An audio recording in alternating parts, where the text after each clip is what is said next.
Sepuluh perkara yang bisa memperbaiki hidup kita jauh lebih baik lagi dibandingkan sebelumnya. Dan 10 perkara ini adalah 10 perkara yang sangat ajaib. Sebab kalau kita mendawamkan dalam satu hari satu malam, maka kita akan merasakan perubahan yang luar biasa pada pribadi kita, kehidupan kita, bahkan boleh jadi berdampak kepada keluarga kita. Karena setiap masalah atau setiap kita ini pasti ada masalah. Setiap kita pasti diuji. Setiap kita pasti menghadapi cobaan. Baik kesehatan, ekonomi, kehidupan berumah tangga, kehidupan bertetangga, dan begitu seterusnya. Yang terkadang ujian-ujian itu justru bukan malah memperbaiki kita, malah sebaliknya menjadikan kita semakin futur, malas untuk beribadah, tak jarang pula kemudian tasahuf, hingga tidak menjadikan kita dengan ujian itu lebih baik, bahkan justru malah terpuruk kehidupan kita. Maka saya kasih tip, inilah 10 perkara untuk menghadapi semua masalah kehidupan kita. Ma'asyiral muslimat yang dimuliakan Allah Subhanahu wa taala. Yang pertama, perbanyak melakukan sholat. Maksudnya selain sholat wajib. Kalau sholat wajib ya sudah jelas. Karena di dalam Al-Quranul Karim disebutkan dalam surah Al-Baqarah ayat 45, wasta'inu bis sabri was salati wa innaha lakabiratun illa 'alal khasiin. Jadikanlah sabar dan salat itu sebagai penolong, dan sesungguhnya yang demikian itu emang berat, tetapi akan ringan bagi orang-orang yang khusyuk. Dan Allah ulas juga dalam Al-Baqarah 153-nya, ya ayyuhalladzina amanu sta'inu bis sabri was salati innallaha ma'as sabirin. Wahai orang-orang yang beriman, jadikanlah sabar dan salat itu sebagai penolong. Sesungguhnya Allah akan bersama orang-orang yang sabar. Dari dua ayat ini, secara zahir Al-Quran bahwa salat itu bisa menjadi penolong kita. Bahkan Nabi SAW apabila ada masalah besar yang seolah-olah tidak bisa keluar dari situ, radhiyallahu anha, kana Nabi SAW idza hazabahul amru fazi'a ila shalah. Apabila Rasul menghadapi sebuah permasalahan besar dalam hidupnya, maka Nabi SAW bersegera melaksanakan salat. Karena tahu di dalam salat ini ada pertolongan yang tidak disangka-sangka yang Allah Subhanahu wa taala kirimkan kepada kita. Dan itu juga dilakukan oleh para nabi. Bukan nabi kita saja, para nabi juga sama. Apabila ada masalah mereka salat. Contoh saja Nabi Ibrahim. Saat Nabi Ibrahim alaihi salatu wassalam hijrah dari Irak ke Palestina, kemudian dari Palestina ke Mesir. Cukup lama Ibrahim tinggal di Mesir, karena ketika itu memang faktor ekonomi. Di Palestina terjadi paceklik luar biasa, sehingga akhirnya beliau hijrah dari Palestina ke Mesir. Nah, di Mesir ini Allah Subhanahu wa ta'ala takdirkan Ibrahim itu mengalami ujian dari Allah Subhanahu wa ta'ala, di mana istri tercintanya Sarah diculik oleh Fir'aun, raja Mesir kala itu, raja yang sangat zalim. Apa yang dilakukan Ibrahim? Langsung sholat dia. Ibrahim langsung sholat, meminta kepada Allah Subhanahu wa ta'ala agar istrinya diselamatkan. Dan Allah Subhanahu wa ta'ala kabulkan. Akhirnya Sarah pun kemudian lepas dari cengkraman raja zalim si Fir'aun Mesir kala itu. Kata para ulama, lihat bagaimana dahsyatnya sholat bisa menghilangkan kesulitan. Bahkan Nabi Allah Zakaria alaihi salam, ketika Allah uji dia tidak punya keturunan, sementara dia sudah tua renta, kemudian istrinya pun mandul, artinya tidak bisa memberikan keturunan. Maka satu hari Zakaria ini masuk ke mihrabnya Maryam. Kemudian nampaklah dalam mihrab itu kok banyak makanan-makanan. Yang anehnya, makanan itu lebih banyak buah-buahan. Dan buah-buahan di musim panas ada di musim dingin, sementara makanan di musim dingin ada pula di musim panas. Akhirnya kemudian Zakaria heran dan bertanya kepada Maryam, "Anna laki hadza?" Dari mana kau dapatkan ini? Maka Maryam dengan polos mengatakan, "Huwa min indillah." Semua datang dari sisi Allah Subhanahu wa ta'ala.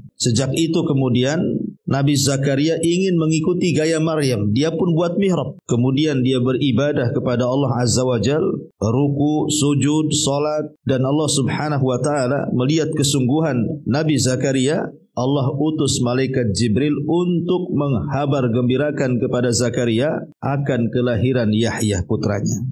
Lihat bagaimana salat ini menjadi wasilah bisa menghilangkan kesulitan yang kita hadapi. Karena Zakaria ini kan memang dari dulu pengen punya keturunan tapi tidak diijabah. Tapi dengan memperbanyak doa dan salat, akhirnya malaikat datang wa nadathu wa huwa fil mihrab. Wa nadathul malaikatu, dan para malaikat kemudian menyeru. Dan Zakaria sementara ketika itu sedang di mihrabnya, sedang ibadah. Annallaha yubashshiruka bi Yahya. Allah telah menghabar berita gembirakan kepadamu akan kelahiran Yahya. Ma'asyiral muslimat yang dimuliakan Allah Azza wa Jalla. Itu dari segi manfaat salat. Dari segi kebersihan jiwa sama juga, karena salat itu kan dimulai dengan wudu. Sementara Nabi SAW pernah mengatakan, bagaimana pendapatmu kalau seandainya engkau memiliki sungai di depan rumahmu, sungai itu bersih, jernih, tidak ada kotoran sedikit pun. Kemudian engkau mandi 5 kali sehari di sungai itu. Kira-kira bersih enggak ya? Ya bersih lah bu, mandi 5 kali. Ya, gimana tak bersih mandi 5 kali? Dan tidak ada juga di antara kita yang mandi 5 kali kan bu? Ya, paling kita ini sehari sekali atau 2 kali lah mandi ya. Tak tahu kalau ibu ada yang seminggu sekali, saya tak tahu. Tapi yang jelas bahwa kalau satu hari mandi 5 kali ya bersihlah. Kata Nabi SAW, begitulah sholat. Kalau setiap hari kita bersihkan dosa kita itu dalam sehari 5 kali, tentu akan bersihlah dosa kita itu. Jadi dengan wudu kita membersihkan kotoran-kotoran yang ada pada badan kita dari hadas besar dan juga hadas kecil. Karena sebelum sholat kan harus bebas dari hadas besar dan hadas kecil. Lah sholatnya itu sendiri membersihkan dosa. Ketika kemudian badan kita bersih, hati kita bersih, tidak punya dosa, pasti juga akan senang hidupnya. Makanya orang yang sholat itu hidupnya lebih sumringah dibandingkan orang yang tidak sholat. Karena orang yang sholat itu kan memang hari-hari dia berhubungan dengan Allah Azza wa Jalla, berjumpa dengan Allah, berdialog dengan Allah, sehingga ada hubung kaitlah kita dengan Allah Subhanahu wa ta'ala. Ini yang pertama, ya, sholat. Ya, termasuk juga sholat-sholat sunnah tadi ya. Sholat-sholat sunnah. Karena sholat-sholat sunnah juga penting kita lakukan itu supaya menempel hal-hal yang mungkin kurang ketika melaksanakan sholat wajib. Kita kan tidak tahu, mungkin sholat wajib kita melamun, tidak khusyuk, lalai. Maka dengan sholat sunnah terutama rawatib itulah bisa menempel kekurangan sholat wajib. Apalagi Nabi SAW sampai mengatakan, ij'alu fi buyutikum min sholatikum wala tattakhiduha qubura. Jadikanlah di rumah-rumah kalian itu bagian dari solat kalian. Makanya Nabi SAW kalau solat sunnah itu di rumahnya. Bukan berarti di masjid tidak boleh, boleh. Maksudnya Nabi SAW memperbanyak solat sunnah itu di rumahnya. Karena Rasul mengatakan jangan kalian jadikan rumah kalian seperti kuburan, sepi, tidak ada ibadah itu ya. Karena masalul baitil ladzi yadhkurullaha fi wal baitul ladzi la yadhkurullaha fi masalul hayy wal mayyit. Kalau rumah tidak ada orang yang mengingat Allah di dalamnya, itu perbedaannya dengan rumah yang ada orang yang mengingat Allah di dalamnya. Mungkin rumahnya dibuat salat, baca Quran, zikir dan begitu seterusnya. Maka itu perbedaan dengan orang hidup dan orang mati, Bu. Apa bedanya orang hidup dan orang mati? Jelas lah, orang hidup ya hidup, orang mati ya mati. Kan itu ya. Orang hidup bisa bergerak, orang mati tidak bisa bergerak. Lah begitulah rumah yang dibacakan Al-Quran, rumah yang disolati, yang dibacakan zikir-zikir di situ. Maka perbedaannya dengan rumah yang sama sekali penghuninya tidak mengingat Allah di dalamnya itu sama dengan orang hidup dan mati itu. Makanya di sini penting solat. Yang kedua, memperbanyak solawat. Selain daripada solat, perbanyak solawat. Ma'asyiral muslimat yang dimuliakan Allah Subhanahu wa ta'ala, ada sebuah hadis. Hadis ini dari seorang sahabat, Ubay ibn Ka'ab, dari bapaknya. Dan ma'ruf ya, Ubay ibn Ka'ab ini seorang sahabat Nabi SAW yang sangat pakar dalam Quran. Sampai-sampai pernah namanya disebut-sebut Allah Subhanahu wa taala. Sampai Rasul mengatakan, "Ya Ubay, Allah memerintahkan aku untuk membacakan kepadamu surah Al-Bayyinah." Kata Ka'ab, "Apakah namaku disebut-sebut ya Rasulullah?" Kata Rasul, "Ya, namamu disebut-sebut Allah," katanya. Menangislah Ka'ab Ubay bin Ka'ab karena tidak nyangka ya bahwa nama dia akan disebut-sebut Allah Subhanahu wa taala. Kan banyak sahabat yang jauh lebih mulia, Abu Bakar, Umar, Utsman, Ali. Kenapa kemudian dia pula yang disebut-sebut oleh Allah Subhanahu wa taala? Makanya terharu dia sehingga dia sampai menangis. Ya. Nah, Ubay bin Ka'ab ini dia meriwayatkan sebuah riwayat dari bapaknya. Beliau mengatakan, "Kana Nabi sallallahu alaihi wasallam idza dhahaba thulutsal laili qama." Rasul itu apabila masuk 2/3 malam, beliau langsung bangun. Faqala, dan dia mengatakan, "Ya ayyuhan nas, udzukurullaha, udzukurullaha." Wahai manusia, ingatlah Allah, kata Rasul. Ja'at ar-rajifatu tatbauha ar-radifatu. Ja'al mautu bima fihi. Maka Rasul sallallahu alaihi wasallam mengatakan, ingat tiupan pertama akan datang dan diiringi oleh tiupan kedua. Ingat kematian akan datang dengan apa yang ada padanya. Kematian akan datang dengan apa yang membawa segala kelanjutannya. Kemudian qala, maka aku bertanya pada Nabi sallallahu alaihi wasallam ini, "Ya Rasulullah, inni uksiru salata alaika." Rasul, aku ini selalu membawa-bawa salawat untuk baginda, untukmu. Maka kemudian dia mengatakan, "Fakam aj'alu laka min salati." Kata Ubay bin Ka'ab ini, beliau mengatakan, "Lalu seberapa banyak aku harus bersalawat kepadamu, wahai Rasul? Aku ini sudah sering bersalawat. Lalu seberapa banyak lagi aku harus bersalawat kepadamu?" Maka kemudian Nabi SAW mengatakan, "Ma syi'ta, terserah engkau." Qala, kemudian dia mengatakan, "Ar-rubu'u, bagaimana kalau seandainya 1/4?" Kata Rasul, "Ma syi'ta, terserah kamu. Fa in zidta fa huwa khairun lak." Kalau memang bisa kau tambah dari 1/4 itu jauh lebih baik bagimu. Qultu, aku katakan, kata Ubay, "An-nisfu, bagaimana kalau separuh?" Qala, maka Rasul mengatakan, "Ma syi'ta, terserah engkau. Fa in zidta fa huwa khairun laka." Kalau kau mau menambah dengan salawatmu, itu lebih baik bagimu. Qala, maka dia mengatakan, "Fathulutsaini, bagaimana kalau 2/3 wahai Rasul?" Maka Rasul mengatakan, "Ma syi'ta fa in zidta fa huwa khairun laka." Terserah engkau. Kalau kau mau tambah itu lebih baik bagimu. Qultu, maka aku katakan, "Aj'alu laka salati kulliha." Bagaimana kalau seandainya aku akan menjadikan seluruh doaku untuk baginda, untukmu wahai Rasul? Qala, maka Rasul sallallahu alaihi wasallam mengatakan, "Idzan tukfahammaka wa yughfaru laka dhanbuka." Qala Abu Isa, "Hadza hadisun hasanun sahih." Kata Rasul sallallahu alaihi wasallam, kalau begitu kau dicukupkan dari dukamu dan dosamu akan diampuni oleh Allah Azza wa Jal. Kemudian Al-Imam Abu Isa At-Tirmidzi mengatakan hadis ini hasan sahih. Taib. Lihat hadis ini.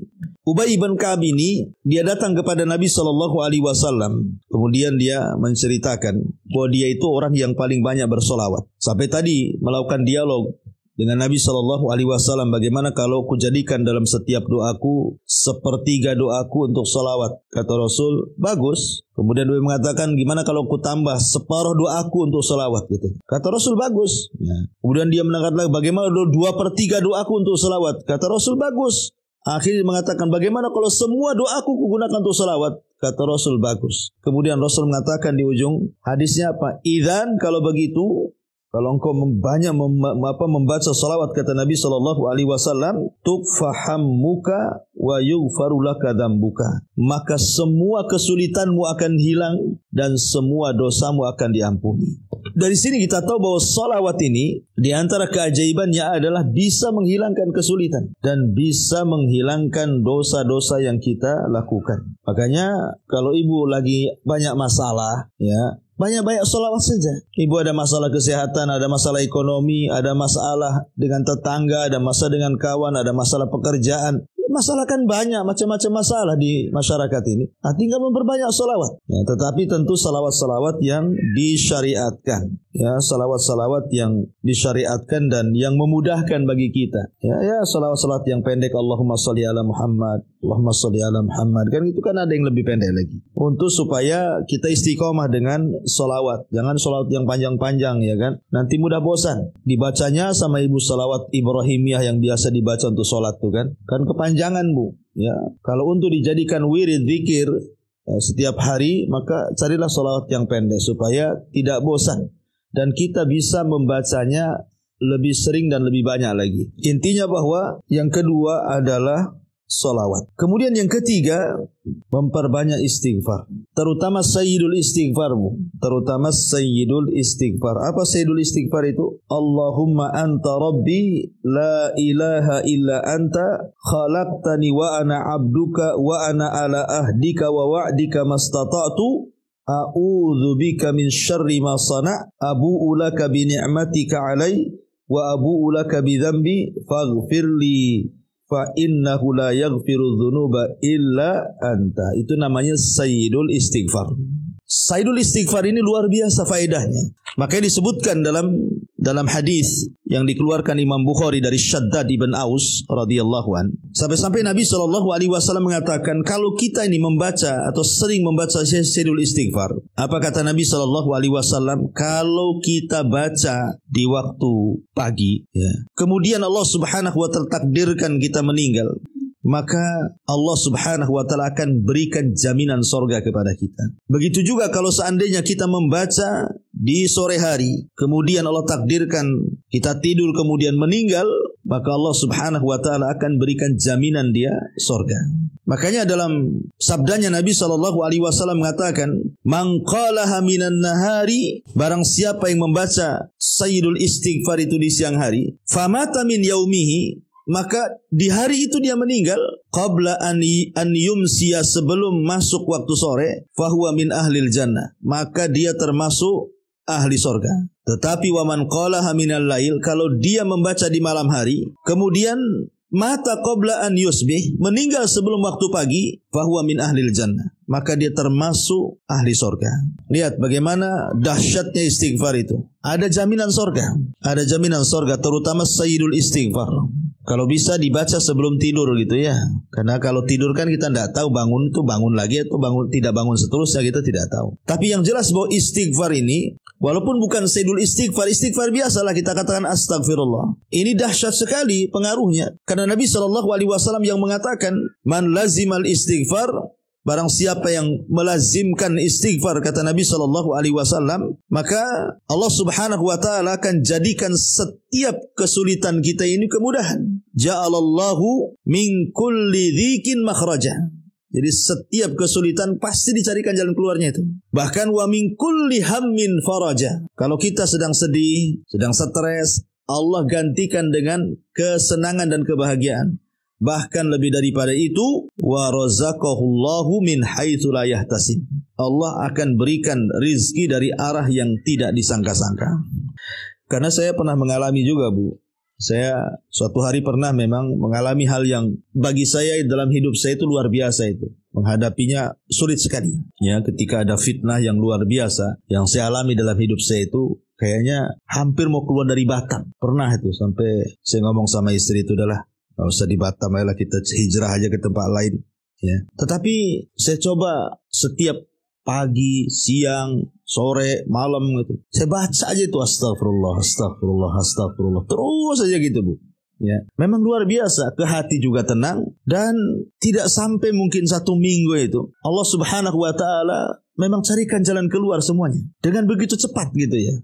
Jadi saya yakin sekali bahwa istighfar ini memang betul kata Nabi SAW, man lazimal istighfar itu ja'alallahu lahu min kulli dzikin makhraja. Barang siapa yang melazimkan istighfar itu memang luar biasa. Allah akan keluarkan pada setiap kesulitan kita itu kemudahan. Allah carikan jalan keluarnya. Yang kita enggak terpikir ke situ tuh. Atau masalahnya itu terurai luar biasa. Ya, jadi saya anjurkan karena saya pernah mengalaminya. Ini pengalaman pribadi sih. Makanya ibu kalau ada masalah sesulit apapun kan, perbanyak istighfar aja. Ya, 1 hari itu di dapur, di jalan, di pasar, pokoknya jangan terus saja istighfar. Karena dahulu ada orang yang datang kepada Hasan al-Basri, seorang pemimpin tabi'in itu. Kemudian orang-orang ini datang kepada Hasan al-Basri membawa masalah yang berbeda satu dengan yang lainnya. Yang satu mengatakan, ya Imam, saya ini sudah menikah lama tapi tak kunjung punya keturunan. Yang satu mengatakan, ya Imam, saya sudah bekerja keras namun miskin terus, tak pernah kaya-kaya dan tak pernah dicukupkan. Kemudian yang ketiga, ya Imam, desa kami sudah paceklik kekeringan lama sampai kelaparan. Kira-kira apa solusinya supaya Allah menurunkan hujan? Akhirnya kemudian Hasan al-Basri menasihati apa? Menasihati untuk memperbanyak istighfar kepada tiga-tiganya itu. Baik kepada yang lama tidak punya anak, baik kepada yang sudah bekerja tidak pernah kaya, baik kepada orang yang paceklik sehingga tanahnya mulai kekeringan, terjadi kelaparan di mana-mana. Kata Hasan al-Basri, beristighfarlah kalian. Kemudian dia membacakan surah Nuh. Apa kata Allah subhanahu wa ta'ala? Faqultustaghfiru rabbakum innahu kana ghaffara. Yursilis sama'a alaikum midrara. Wa yumdidkum bi amwalin wa banin. Wa yaj'al lakum jannatin. Wa yaj'al lakum anhara. Maka aku katakan, beristighfarlah kepada Rabb kalian, karena dia zat yang maha pengampun. Kalau kalian memperbanyak istighfar, kata Allah, Allah akan hujani kalian dari langit. Allah akan memperbanyak harta kalian dan anak-anak. Dan Allah akan menjadikan kebun-kebun, hutan-hutan. Dan Allah juga akan menjadikan sungai-sungai dan begitu seterusnya. Tetapi masalahnya, ma lakum la tarjuna lillahi waqara. Kalian tidak pernah mengagungkan Allah dengan sebenar-benar pengagungan. Jadi ayat ini lihat bagaimana keagungan istighfar itu. Pertama, yursilis sama alaikum midrara, menjadikan sebab turunnya hujan. Kemudian yang kedua, wa yumdidkum bi amwalin, menjadikan sebab banyaknya harta. Kemudian wabanin, dan menjadikan sebabnya banyak keturunan. Makanya wajar kalau Hasan al-Basri mengatakan, perbanyaklah istighfar kalian. Ngomong ke yang tiga-tiganya tuh. Dari sini kita tahu bagaimana dahsyatnya istighfar itu bisa mempengaruhi kehidupan kita. Ya, ini yang ketiga. Perbanyak istighfar. Kemudian yang nomor 4, perbanyak membaca surah Al-Ikhlas, Bu. Surah Al-Ikhlas itu, Bu, pendek. Ya, perbanyak membaca surah Al-Ikhlas. Surah Al-Ikhlas ini sebenarnya ada 2, Bu. Kalau di Quran disebut surah Al-Ikhlas itu, berarti menunjukkan kedua surat. Pertama, surah Qul huwallahu ahad, Allahus samad, lam yalid walam yulad walam yakul lahu kufuwan ahad, itu surah Al-Ikhlas.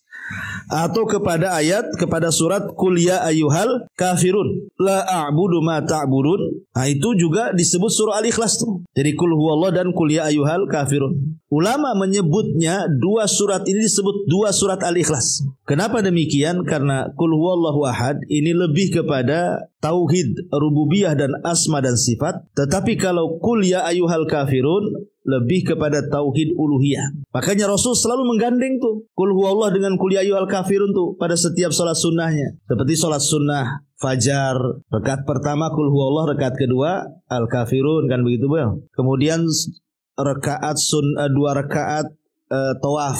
Ibu kalau umroh tawaf, kemudian salat 2 rakaat di belakang makam Ibrahim. Nah, itu rakaat pertama baca Qul huwallahu, rakaat kedua baca Qul ya ayyuhal kafirun, kan, Bu. Jadi selalu digandengkan Rasul karena memang dua-duanya disebut surah Al-Ikhlas tuh. Surah Al-Ikhlas, ya. Cuman kalau dikatakan Al-Ikhlas biasanya yang identik dengan nama itu adalah Qul huwallahu ahad, kan. Itu kalau Qul ya ayyuhal kafirun ya surah Al-Kafirun gitu. Ya, tapi sebenarnya dua-duanya surah Al-Ikhlas. Tapi yang saya maksudkan adalah Qul huwallahu ahad, Allahus samad, lam yalid walam yulad walam yakul lahu kufuwan ahad. Jadi Nabi SAW dalam hadis Abi Sa'id Al-Khudri, satu hari datang seorang laki-laki bertanya, ya, innali jaran yakumul lailah la yaqra'u illa qul huwallahu ahad. Rasul, aku ini punya tetangga, ya, itu kalau sholat malam yang dibaca itu surah Al-Ikhlas saja. Persis kayak ibu lah, kan, gitu. Ya mungkin karena pendeknya gitu, Ibu, ya. Nah, Al-Ikhlas saja setiap sholat itu lagi yang dibaca, itu lagi yang dibaca, kan, gitu. Anehnya kok nggak bosan-bosan gitu. Jadi orang ini mengatakan, ya Rasulullah, aku ini punya tetangga suka sholat malam, itu yang dibaca itu Qul huwallahu ahad saja itu. Jadi seolah-olah sahabat ini meremehkan lah. Kan banyak surat yang panjang-panjang, mesti itu terus yang dibaca. Tapi Nabi SAW mengatakan apa? Walladzi nafsi biyadihi innaha la ta'dilu sulusal Quran, kata Rasul. Demi zat yang jiwaku berada di tangannya, surat itu sebanding dengan sepertiga Quran loh. Ya. Artinya kalau dia membaca Qul huwallah 1 kali sama dengan membaca sepertiga Quran. Kalau 2 kali sama dengan 2/3 Quran. Kalau 3 kali hatamlah Quran. Ya. Coba Bu, kalau ibu tiap hari baca 3 kali saja Qul huwallah, itu sama dengan ibu menghatamkan Quran. Kalau sampai ibu baca ya, umpamanya 9 kali, berarti seolah-olah ibu menghatamkan Quran 3 kali itu. Ya kalikan aja lah, makin banyak membaca Qul huwallah 100 kali umpamanya, seolah-olah menghatamkan berapa kali Quran tuh. Bahkan ada sebuah hadis yang mengatakan, kata Nabi SAW, barang siapa yang membaca Qul huwallahu ahad 10 marrat fi yaumin wa lailatin, 10 kali dalam sehari semalam. 10 kali saja Bu dalam sehari semalam. Barang siapa yang baca Qul huwallah 10 kali dalam sehari semalam, umpamanya pagi 3, siang 3, sore 3, malam 1, kan 10 tuh Bu. Apa dampaknya? Kata Nabi SAW, banallahu lahu qasran fil jannah. Maka Allah Subhanahu wa ta'ala akan bangunkan untuk ibu itu 1 istana di surga. Kan luar biasa tuh ya. Jadi kalau ibu seandainya nih pagi 10, siang 10, sore 10, malam 10, mak udah dapat 4 istana tuh Bu. Kita aja bangun kos-kosan berbulan-bulan tak jadi-jadi. Itu kos-kosan tuh 1 kapling saja. Ini loh tinggal baca 10 kali langsung jadi istananya. Istananya terbuat dari emas dan perak lagi, bukan dari batu bata dengan semen dengan besi, bukan. Tapi anehnya, kenapa ya kok kita ini nggak yakin sehingga malas membaca Qul huwallah itu, padahal sebenarnya mudah membaca itu. Kenapa kok malas ya? Karena istananya tak tampak. Ya. Coba kalau seandainya saya analogikan begini Bu, besok ibu datang ke rumah, baca kulhu 2000 kali di rumah saya. Ibu saya kasih rumah di Sotling sana. 2000 kali tapi bacanya Bu, ya, di depan rumah sambil panas-panasan. Ya. Kira-kira mau nggak? Mau lah. Kenapa? Paling 2000 itu walaupun 1 hari 1 malam tak ada masalah. Habis itu kan saya dapat rumah di Sotling. Nah kan begitu ya. Pasti orang mau tuh. Padahal suruh 2000 lagi yang dibaca. Yang kedua depan rumah lagi, pas panas-panasan lagi kan. Mau orang tuh. Kenapa? Nampak rumahnya. Kalau surga kan gak nampak. Jadinya akhirnya ya gitulah, malas-malas. Padahal tidak disuruh 2000, 10 aja kok. 10 kali. Kemudian juga sebaik-baiknya rumah di Sotling itu masih lebih baik lagi istana di surga. Jauh berlipat-lipat, tidak bisa dipandang mata, dengar telinga, terlintas pun tidak bisa. Bentuknya seperti apa kan. Tapi tidak ada orang yang yakin itu loh. Sehingga malas untuk melakukan ini. Padahal itu perkara ringan. Ada apa? Apa masalahnya? Ulama menjawab nih. Ini kenapa? Kenapa kita ini lebih suka yang tampak, tidak suka yang tidak tampak. Lebih suka dunia dan tidak suka dengan surga. Karena Al-Quran itu selalu mendahulukan dunia dibandingkan akhirat. Makanya lihat contoh, Allah mengatakan bal tu'thirunal hayatad dunya wal akhiratu. Bahkan kalian lebih mengutamakan kehidupan dunia dan akhirat itu, padahal khairun wa abqa. Lah, ketika Allah dahulukan dunia, kemudian surga, kemudian akhirat, makanya orang itu lebih cinta dunia. Coba kalau kita balik Bu, kalau kita balik ya, ibu lahir di surga, kira-kira mau ke dunia nggak Bu? Nggak mau lah, ya. Karena ibu lahir di dunia itu tak mau masuk surga jadinya. Nah, coba kalau kita semua lahir di surga, nggak ada orang masuk surga mau ke dunia itu, ngapain lah di dunia ini? Udah harudang, panas kan itu ya.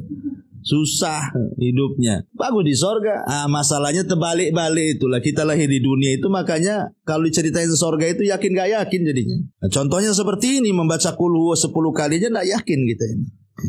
Makanya di sini yang nomor 4, perbanyak surah Al-Ikhlas. Ya, karena Al-Ikhlas ini juga bisa membersihkan hati, karena isinya tauhid. Al-Ikhlas ini pengenalan kita kepada Allah, ya, dan meniadakan kesyirikan di dalamnya. Surah Al-Ikhlas surah yang sangat agung sekali kan.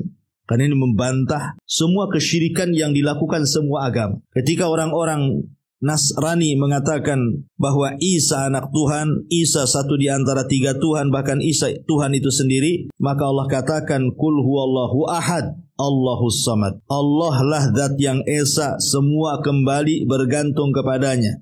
Tidak ada selain Allah Tuhan. Kemudian kalau dikatakan dia beranak dan diperanakan, Allah katakan lam yalid wa lam yulad. Terbantahlah orang-orang Nasrani dengan surah Al-Ikhlas ini. Yahudi mengatakan Uzair juga anak Allah. Dibantah juga lam yalid wa lam yulad. Orang-orang musyrik mengatakan malaikat anak-anak putri Allah. Allah katakan juga lam yalid wa lam yulad. Dan begitu seterusnya. Jadi bacalah Bu ya, perbanyak surah Al-Ikhlas terutama sebelum tidur. Kemudian juga yang nomor 5, perbanyak mengucapkan la haula wala quwata illa billah. Perbanyak mengucapkan la haula wala quwata illa billah. Kenapa? Karena kalimat la haula wala quwata illa billah itu kata Rasul kanzun min kunuzil jannah. Itu satu harta yang mahal yang tersimpan dari harta-harta sorga. Dan itu disebutkan di dalam hadis dari Hazim ibni Harmalah radhiyallahu an. Nabi SAW mengatakan, dia mengatakan marartu bin Nabi sallallahu alaihi wasallam, satu hari aku lewat berpapasan dengan Nabi, kata Hazim ibn Harmalah ini. Faqala li, tiba-tiba Rasul mengatakan kepadaku, ya Hazim, wahai Hazim, aktsir min qauli la haula wala quwata illa billah. Perbanyak ucapkan olehmu la haula wala quwata illa billah. Fa innaha min kunuzil jannah. Karena la haula wala quwata illa billah itu adalah kunuz, harta pembendaharaan sorga. Masyarul muslimat yang dimuliakan Allah Azza wa Jalla, Imam Nawawi ketika memberikan catatan kepada hadis ini, dia mengatakan apa? Wal kanzu, adapun kalimat kanzu kata Imam Nawawi, annahu sawabun muddakharun fil jannah. Itu adalah pahala yang sangat besar yang sengaja Allah tabung untuk di akhirat kita. Ini faedah yang pertama ya, membaca la haula wala quwata illa billah. Kemudian faedah yang kedua, bahwa la haula wala quwata illa billah itu adalah babun min abwabil jannah. Dia adalah pintu dari pintu-pintu sorga. Disebutkan dalam hadis Mu'ad bin Jabal radhiyallahu an, Nabi mengatakan, ala adulluka ala abwab min abwabil jannah. Ala adulluka ala babin min abwabil jannah. Maukah kutunjukkan kepadamu satu pintu dari pintu-pintu sorga? Wa ma huwa? Apa itu? Kata Mu'ad, apa itu ya Rasulullah? Maka Rasul mengatakan, la haula wala quwata illa billah. Itulah pintu daripada pintu sorga. Dan ingat, kita ini hari-hari melakukan dosa kan. Hari-hari kita melakukan dosa. Tidak mata ya telinga, tidak telinga ya hidung, tidak hidung ya mulut, tidak mulut ya otak, tidak otak ya tangan, kaki, ngelangkah kemana-mana. Pasti setiap hari kita berdosa. Tidak mungkin. Kalau ada orang mengatakan gak pernah berbuat dosa, kadzab, dustakan perkataan orang itu. Setiap hari kita ini melakukan dosa. Saking banyaknya dosa kita ini terkadang sampai sebanyak buih di lautan. Boleh jadi seperti itu mungkin bahasanya. Tetapi kata Nabi SAW, kalau seandainya kita memiliki dosa, anggaplah sebanyak buih di lautan, maka dosa itu bisa digugurkan dengan la haula wala quwata illa billah. Dan itu berdasarkan hadis Abdullah ibn Amr ibn As radhiyallahu anhuma, ma 'alal ardi ahadun yaqulu la ilaha illallah wallahu akbar wala haula wala quwata illa billahi. Tidaklah ada manusia di permukaan bumi yang mengatakan la ilaha illallah Allahu akbar, kemudian la haula wala quwata illa billah, kecuali dosa-dosanya akan digugurkan walau kanat misla zabadil bahri, walaupun dosa itu sebanyak buih yang ada di lautan. Luar biasa kan. Jadi ini juga bisa membersihkan hati. Membaca la haula wala quwata illa itu bisa membersihkan hati dari dosa-dosa. Bahkan kalau seandainya kita meninggal, pamannya ibu membaca la haula wala quwata illa billah ini di malam hari sebelum tidur ya, kemudian summa mata fi dzalikal yaum, Allah takdirkan meninggallah kita di hari itu, ghufira lahu dzambahu, maka dosa-dosa ibu akan diampuni. Artinya ibu dianggap husnul khotimah gitu maksudnya. Ini kan luar biasa Bu ya. Hanya mengucapkan la haula wala quwata illa billah. Ini yang nomor berapa Bu? Nomor 5 ya. Kemudian nomor 6. Nomor 6, perbanyak membaca Al-Baqiyat As-Salihat. Al-Baqiyat As-Salihat. Apa Baqiyah As-Salihah itu? Al-Baqiyah As-Salihah itu maksudnya bacaan tasbih, memperbanyak bacaan tasbih. Subhanallah wa bihamdihi subhanallahil azim. Subhanallah walhamdulillah wa la ilaha illallah Allahu akbar la haula wa la quwata illa billah. Itulah Al-Baqiyat As-Salihat itu. Dan ini berdasarkan sabda Nabi SAW, Al-Baqiyatus Salihat subhanallah walhamdulillah wa la ilaha illallah Allahu akbar wa la haula wa la quwata illa billah. Itulah disebut Al-Baqiyat As-Salihat itu. Disebutkan dalam sebuah hadis yang sahih, ya. Nabi SAW mengatakan, jadi kalau kita membaca Al-Baqiyat As-Salihat ini di waktu pagi ataupun di waktu sore hari, berapa kali? Mi'ata marratin, 100 kali. Maka kata Nabi SAW, ghufirat khatayahu wa in kanat min zabadil bahri. Maka akan diampuni semua kesalahannya, walaupun kesalahannya sebanyak buih yang ada di lautan. Subhanallah, ya. Lihat, ya, kalau kita membaca Al-Baqiyat Salihat ini 100 kali, maka kita bisa menghapuskan dosa-dosa kita ini yang banyaknya sebanyak buih yang ada di lautan.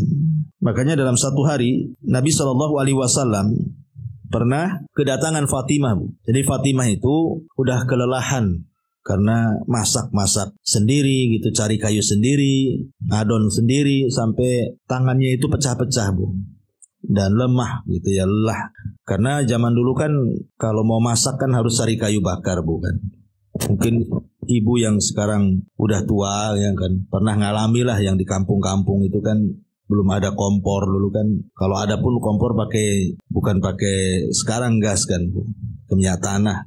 Tapi kalau orang kampung tuh masih ada juga sampai sekarang itu pakai kayu ya. Tapi umumnya kan orang dulu pakai kayu, Bu.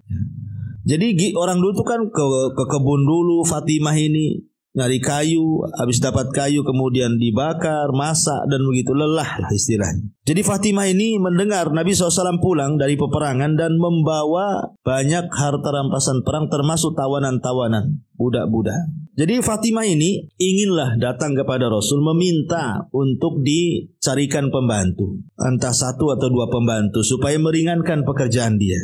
Ya sama dengan ibu juga kan, kalau ada pembantu agak ringan lah. Harusnya ibu nyapu disapukan, harusnya ibu ngepel dipelkan, harusnya ibu nyuci dinyucikan, kan agak tenang, Bu, ya kan.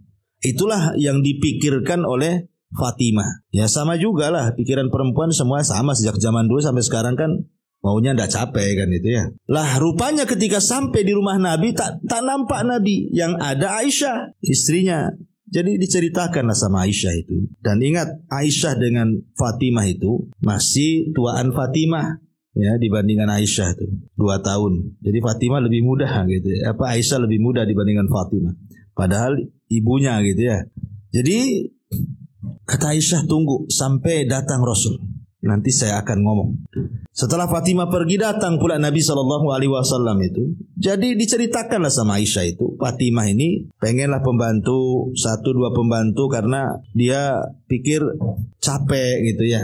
Akhirnya Nabi SAW langsung bergegas, Bu, menemui Fatimah. Subhanallah, saking sayangnya Rasulullah SAW langsung datang ke rumah putrinya. Ketika sampai di rumah putrinya, nampaklah di situ ada Fatimah dan suaminya Ali bin Abi Thalib radhiyallahu anhu. Dipanggillah keduanya, kemudian diajak ngobrol. Kata Nabi SAW, aku dengar wahai Fatimah, engkau datang ke rumah, kau ingin dapat pembantu ya? Kata Fatimah, iya wahai Rasul. Maka Rasul mengatakan gini, Fatimah, bagaimana kalau seandainya aku ajarkan kepada kalian berdua beberapa kalimat yang kalau kalian berdua mengucapkannya itu lebih baik dibandingkan pembantu laki-laki atau perempuan? Mau enggak? Kata Rasul. Kata Ali dan Fatimah, apa itu kalimat itu wahai Rasul, yang lebih baik dibandingkan pembantu laki-laki dan perempuan itu? Maka Nabi SAW kemudian mengatakan, bacalah tasbih subhanallah 33 kali, kemudian baca tahmid 33 kali, kemudian baca takbir 100 kali. Jadi tasbih 33 kali, tahmid 33 kali, kemudian takbir 40 kali, jadi semuanya 100. Kata Nabi SAW, kalau engkau lakukan ini sebelum tidurmu, katanya, maka ini lebih baik daripada engkau punya pembantu laki-laki dan perempuan. Maka Ali radhiyallahu anhu mengatakan, sungguh dari wejangan Rasul itu bahwa membaca tasbih, tahmid dan tahlil itu, tasbih, tahmid dan takbir itu lebih baik dibandingkan pembantu laki-laki dan perempuan. Aku tidak pernah meninggalkannya walaupun saat peperangan, kata Ali. Walaupun saat peperangan tetap aku baca. Kan luar biasa, Bu, ya kan? Begini, Bu, kalau ibu nih di posisi Fatimah, Bu, kira-kira ibu mau zikir atau pembantu? Nggak yakin kalau zikir. Pasti pembantu. Ya, pokoknya ibu pengen capek lah, ngeluh sama suami, bang capek kali aku ini, rumah udah gede, tingkat pula gitu kan, ini ngerjain aja dari pagi sampai siang, habis itu pingsan aku ini, katanya. Tolonglah bang carikan pembantu 1 atau 2. Tiba-tiba nih suami bacakan hadis sini, Bu. Sini dek, kata suaminya, mau nggak aku ajarkan sabda Nabi sama Fatimah tuh. Kalau kamu lakukan setiap malam, baca ini lebih baik dibandingkan pembantu laki-laki atau perempuan 1 atau 2 pembantu, mau nggak? Kira-kira ibu emosi atau mau tuh? Udah capek kan disuruh zikir. Jadi, tapi begitulah orang dulu, kan beda tingkat keimanan. Karena orang dulu itu lebih ke pahala, Bu. Ya, pahalanya. Jadi mikir pahala. Kalau sekarang kan ya mikir pahala juga, ya mikir yang lainnya juga gitu lah sekarang. Ya. Taib, ini yang disebut dengan al-baqiyah as-salihah itu. Gitu. Maka perbanyak ucapkan al-baqiyah as-salihah. Tasbih, tahmid dan takbir. Subhanallah walhamdulillah Allahu akbar. Atau tahlil juga. Atau kalau mau lengkap al-baqiyah salihah, ya subhanallah walhamdulillah wala ilaha illallah Allahu akbar la haula wala quwata illa billah. Itu lengkapnya seperti itu. Taib. Kemudian yang ke-7, ya, setelah baqiyah salihah, ini kalau ini kan bicara soal bacaan-bacaan, Bu, ya. Sekarang masuk kepada beberapa perbuatan. Apa itu? Yang nomor 7 adalah jangan lupa memperbanyak doa. Nanti dulu. Memperbanyak baca Quran. Ini juga masih bacaan juga, ya. Perbanyak wirid Quran namanya. Wirdul Quran. Terutama kalau setiap hari ibu yang umpamanya walaupun 2 ayat, 3 ayat selepas sholat atau lagi nganggur-nganggur gitu. Maka dijelaskan dalam sebuah hadis Nabi SAW mengatakan, man qara'a harfan min kitabillah falahul hasanatu wal hasanatu bi asyri amsalihha. Barang siapa yang membaca 1 huruf saja dalam Quran itu, maka ibu dapat 1 kebaikan yang akan dilipat gandakan menjadi 10 kali lipat kebaikan. Aku tidak katakan alif lam mim 1 huruf, kata Rasul, tapi alif 1 huruf, lam 1 huruf, mim 1 huruf. Ini menunjukkan bahwa kalau kita membaca 1 surat pendek saja, Inna A'thaina lah, yang paling pendek kan Inna A'thaina kan, Bu, ya. Itu kalau kita jumlah berapa hurufnya, kemudian kalikan 10 kali lipat, udah banyak, Bu. Udah bisa kita menabung itu, menabung untuk surga itu. Apalagi Al-Quran itu memang seafdal-afdalnya zikir. Jadi seafdal-afdalnya zikir itulah baca Quran. Dan orang kalau sudah menemukan kelezatan Al-Quran, itu lebih lezat membaca Quran dibandingkan mendengarkan musik. Kalau orang sudah mendapatkan selahnya gitu, ya, bahwa membaca Quran itu lezat, kata para ulama salaf, maka baca Quran bahkan mendengar Quran itu jauh lebih lezat dibandingkan bernyanyi dan mendengarkan musik. Tapi sementara ini kan kadang-kadang kita lebih asik mendengarkan musik kan, Bu, dibandingkan ngaji kan, ya. Apalagi dulunya mantan, ya. Kadang-kadang dengan musik itu entah kok jari kaki ini kok gerak-gerak, ya kan gitu, ya.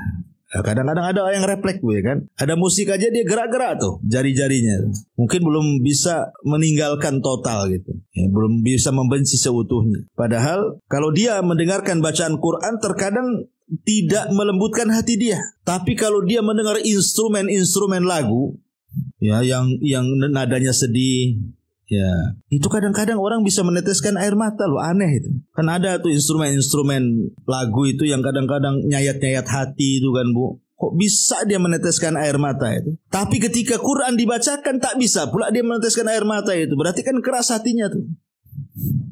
Kenapa demikian? Karena belum dicintakan dengan Quran, itu masalahnya. Kalau sudah dicintakan dengan Quran itu, pasti dia akan membenci musik tuh, karena tidak mungkin musik dengan Quran ketemu, mustahil. Orang kalau suka musik pasti benci Quran. Ustaz, saya suka musik tapi saya tak benci Quran kok. Iya, mulut kau tidak membenci Quran, tapi perbuatannya seolah-olah benci Quran. Kenapa demikian? Karena ketika orang suka menyanyi, akan banyak meninggalkan baca Quran tuh. Akan banyak meninggal. Nanti duduk sial-siul, nyanyi lagi. Ke dapur, nyanyi lagi. Di kamar mandi, nyanyi lagi, kan begitu. Orang kalau sudah gila nyanyi itu, Bu, di mana aja, ya, bikin konten pun nyanyi nggak malu depan orang. Tapi coba baca Quran, kadang-kadang kan, zaman dulu, jangan lagi baca, Bu, bawa Quran aja malu. Kalau orang nampak bawa mushaf tuh, itu malu kayaknya, disembunyiin lah gitu. Lah aja. Dari sini menunjukkan bahwa Quran dengan musik itu tidak bisa ketemu. Itu sama dengan air dengan minyak tanah, itu tidak mungkin ketemu. Kalau orang kemudian dicintakan dengan musik, pasti akan dibencikan dengan Quran. Kalau orang dicintakan dengan Quran, pasti dibencikan dengan musik. Ya, memang seperti itu. Karena kalau orang sudah cinta Quran itu, sayang hidupnya. Buat apa saya bernyanyi? Apa manfaat nyanyi itu? Setiap satu huruf nggak ada pahalanya nyanyi itu. Setiap satu A, satu B, satu C itu nggak ada pahalanya, Bu. Tapi Quran itu setiap alif, setiap ba, setiap ta, setiap sa itu ada pahalanya. Makanya kalau orang sudah cinta Quran, ngapain saya nyanyi? Nggak ada pahalanya itu. Yang ada dosa saja kadang-kadang kan, akhirnya dilarikan segalanya. Maka dan Quran itu bisa merubah semuanya. Betapa banyak orang-orang itu, Bu, nggak paham artinya, tapi setelah mendengar Quran dapat hidayah dia. Saya pernah seorang syekh itu bercerita, orang Amerika, ya, dia masuk Islam gara-gara mendengar bacaan Quran sesudes. Ketika Ramadan, dia nongkrong di televisi, nengok orang Mekah sedang sholat. Jadi dia dengerin aja tuh, ketika itu imamnya sesudes. Entah kenapa tiba-tiba bacaan sesudes itu masuk pula di orang kafir ini, orang Amerika ini. Dari situlah hidayah muncul tuh. Akhirnya dia masuk Islam gara-gara mendengar Quran, padahal paham pun tidak. Apa yang dibaca sesudes tak tahu. Isinya apa? Hanya dengerin itu Quran. Nah, itu taunya itu Quran. Tapi lihat bagaimana Quran itu tidak paham pun bisa menyedot orang masuk Islam. Ya, karena Quran itu bukan kitab sejarah. Dia kitab hidayah. Siapa yang membacanya dapat hidayah. Siapa yang mendengarkannya dapat hidayah. Siapa yang mendakwahkannya dapat hidayah. Dan begitu seterusnya. Taib. Kemudian yang nomor 8, kita masuk kepada perbuatan lakukan qiyamul lail. Qiyam al-lail. Dimulai dari bangun tidur. Bangun tidur tuh, Bu, ada ibadah-ibadah yang banyak di situ. Pertama, berzikir, baca doa selepas tidur. Alhamdulillahilladzi ahyana ba'da ma amatana wa ilaihin nusyur. Yang kedua, berwudu. Yang ketiga, qiyamul lail. Qiyamul lail ini mencakup satu tahajud, ya. Kemudian setelah tahajud, ibu baca Quran. Setelah baca Quran, berdoa. Setelah berdoa, istighfar. Inilah yang disebut dengan qiyamul lail, Bu. Ya. Lah, qiyamul lail ini manfaatnya besar bagi kehidupan kita, terutama bagi hati, karena kajian kita kan bicara tazkiyatun nafas. Karena sudah saya sering ulang-ulang, Bu, bahwa setiap saya, ibu, siapapun, sebelum tidur itu kan setan datang tuh, kemudian mengikat tengkuk kita semuanya. Lah, ikatan itu tidak bisa dilepas kecuali dengan 3 perkara. Pertama dengan zikir, yang kedua dengan wudu, yang ketiga dengan sholat. Baru hilang tuh ikatan tiga-tiganya tuh. Artinya kalau dia bangun tidur tidak berzikir, tidak wudu, tidak sholat, berarti ikatannya masih ngikat leher dia tuh. Jadi masih ruwet. Besoknya gitu lagi, ditambah lagi 3 ikatannya. Besoknya gitu lagi, ditambah lagi. Makin banyak ikatannya, Bu. Makanya Nabi SAW mengatakan, siapa yang setiap malam melepaskan ikatan setan dengan cara zikir, wudu dan sholat, maka pagi hari jiwanya akan baik dan masa depannya akan baik. Itu Rasul yang mengatakan seperti itu. Tapi kalau seandainya dia tidak bisa mengikat ikatan itu, maka pagi harinya jiwanya akan busuk, akan buruk, akan jahat, dan masa depannya runyam. Akan banyak masalah yang ia tidak tahu dari mana masalah itu datang, dan akan sulit untuk mengurai masalah itu. Jadi sholat malam ini bukan semata-mata sholat malam saja, tidak. Tapi sholat malam ini sholat sunnah terbaik setelah sholat wajib. Karena sholat malam ini ataupun tahajud, Bu, itu dilakukan di waktu yang sangat terbaik. Ketika Allah turun ke langit dunia dan di saat manusia sedang pulas tidur, kemudian kita pun yang melakukan ibadahnya penuh dengan ijtihad dan kesungguhan. Sebab kalau tidak ada ijtihad dan kesungguhan, nggak mungkin kita bangun. Apalagi hujan-hujan, kayak kemarin hujan 1 hari kan, malam dingin Bu. Ya, mau bangun itu aduh rasanya gimana gitu ya. Sehingga perlu kesungguhan, dan disitulah letak hidayahnya. Wa man yujahidu fina lanahdiyannahum subulana. Barang siapa yang sungguh-sungguh Bu, itulah hidayah di situ. Bangunlah kita, padahal malam masih gelap, kemudian juga masih ngantuk, cuaca dingin, tapi dia bangun. Kemudian untuk ibadah, kalau tidak dikatakan ikhlas apa namanya Bu? Coba, orang yang sungguh-sungguh bangun kayak gini, kalau nggak ikhlas itu apa namanya? Ma'asyiral muslimat yang dimuliakan Allah Azza wa Jalla. Makanya qiyamul lail ini termasuk syaraful mukmin, kemuliaan seorang mukmin. Kata Rasul, syaraful mukmin qiyamuhu bil laili. Kemuliaan seorang muslim itu ditentukan dengan qiyam lailnya. Ini yang nomor 8. Nomor 9, ya. Jangan lupa sholat duha, karena sholat duha ini banyak faedahnya, banyak sekali faedahnya. Karena setiap hari kan kita disuruh untuk mengeluarkan sedekah. Rasul itu memerintahkan kita untuk mengeluarkan sedekah, di mana setiap ucapan kita subhanallah itu dianggap sedekah, alhamdulillah dianggap sedekah, la ilaha illallah dianggap sedekah, Allahu Akbar dianggap sedekah, memerintahkan kebaikan dianggap sedekah, mencegah dari kemungkaran dianggap sedekah. Tapi tidak perlu kita lakukan, cukup kita melakukan 2 rakaat duha itu sudah sama dengan orang yang melakukan seperti itu. Dan ini menunjukkan bahwa sholat duha itu sholat yang sangat istimewa dari semua sedekah yang kita lakukan di siang hari itu. Apalagi sedekah juga dilakukan di waktu ketika manusia sedang lalai mengejar dunia, kita pula mengejar akhirat. Makanya pahalanya besar. Makanya disebut sholatul awabin, sholatnya orang bertobat. Kenapa disebut sholat duha itu sholatnya orang bertobat? Karena di saat manusia lalai, sibuk, orang pasar di pasar, orang kebun di kebun, orang kantor di kantor, orang jalan di jalan, tiba-tiba ibu keluar dari kesibukan manusia, kemudian sholat duha. Kalau bukan ahli tobat apa namanya Bu? Makanya Rasul mengatakan sholat duha itu sholatul awabin, sholatnya orang yang bertobat. Karena memang dilakukan di saat manusia sedang sibuk. Dan Nabi SAW sampai mengatakan, barang siapa yang sholat subuh, kemudian tidak beranjak dari tempatnya, kemudian berzikir kepada Allah sampai terbit matahari, kemudian meninggi 1 tombak, itu disebut syuruk, waktu terbitnya matahari. Kemudian ibu melakukan 2 rakaat syuruk, maka pahalanya sama dengan haji dan umrah secara sempurna. Sebagian ulama fikih mengatakan bahwa sholat syuruk itu sholat duha yang diawalkan, ya. Jadi sholat syuruk itu ada sebagian ulama mengatakan sholat duha yang diawalkan. Walaupun ada juga ulama mengatakan bukan duha sendiri, syuruk sendiri, ya. Tapi ada yang mentafsirkan bahwa syuruk itu adalah sholat duha yang diawalkan. Nah, makanya sholat duha ini walaupun hanya 2 rakaat jadilah, gitu ya. Kemudian yang terakhir, yang nomor 10, amalan-amalan sebelum tidur. Ya, amalan-amalan sebelum tidur kan banyak. Seperti umpamanya ibu membaca surat ayat kursi, kan jelas tuh. Kalau ibu membaca ayat kursi sebelum tidur, ataupun kul a'udzu birabbin nas dan kul a'udzu birabbil falaq, maka sampai pagi ibu akan dilindungi dari setiap kejelekan, setiap kejahatan.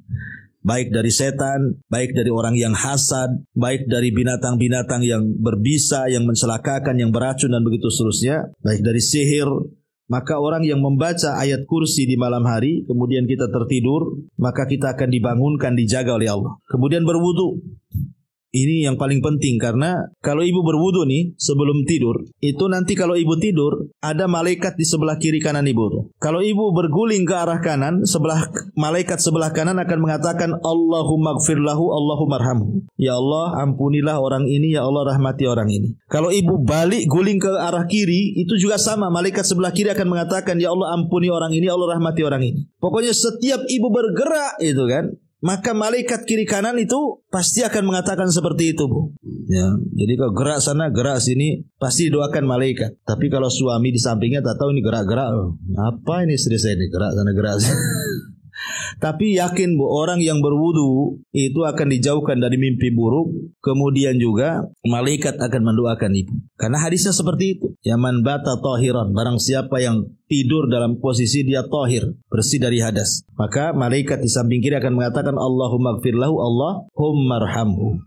Ya, kemudian juga ada doa yang bagus sekali kalau ibu mau baca itu kan. Apa doanya? Doa yang diajarkan Nabi SAW kepada Bara ibn Azib. Ya, kalau Bismikallahumma ahya, Bismikallahumma apa? Itu yang biasa itu ya. Amutu wa ahya itu sudah yang biasa. Tapi yang luar biasa adalah doa Allahumma aslamtu nafsi ilaika, kemudian wa fawadtu amri ilaika wa alja'tu dhahri ilaika ragbatan wa rahbatan ilaika la malja'a wa la manja minka illa ilaika amantu bi kitabika alladhi anzal wa bi nabiyyika alladhi arsal. Ini yang paling luar biasa, bro. Kalau ibu mau baca sebelum tidur, baca doa ini. Allahumma, ya Allah, aslamtu nafsi ilaika, aku serahkan jiwaku kepadamu. Wa fawadtu amri ilaika, aku serahkan seluruh urusanku kepadamu. Wa alja'tu dhahri ilaika, aku serahkan punggungku kepadamu. Ragbatan wa rahbatan ilaika, suka ataupun tidak suka untukmu ya Allah. La malja wa la manja minka ila ilaik, tidak ada tempat lari kecuali kepadamu ya Allah. Amantu bi kitabika alladhi anzal, aku beriman dengan kitab yang kau turunkan. Wa bi nabiyyika alladhi arsal, dengan nabi yang kau utus. Ini dampaknya luar biasa. Fa imitta idza asbahta 'alal khair wa in mitta 'alal fitrah. Kalau ibu dibangunkan setelah baca doa ini, maka ibu akan dibangunkan dalam kondisi baik. Tapi kalau ibu diwafatkan, maka ibu diwafatkan dalam posisi wafat di atas fitrah, tak punya dosa, di atas Islam. Wala tamutunna illa wa antum muslimun. Ya. Inilah diantara 10 perkara ini kalau kita lakukan satu hari satu malam, Bu. Insyaallah nampak itu dampaknya seperti apa. Jangan lama-lama ya, sebulan, seminggu aja. Rutinkan ini 10 perkara ini, pasti kita akan mendapati kehidupan yang jauh lebih baik dibandingkan sebelumnya. Wallahu a'lam bishawab. Baik, sampai di sini, Bu.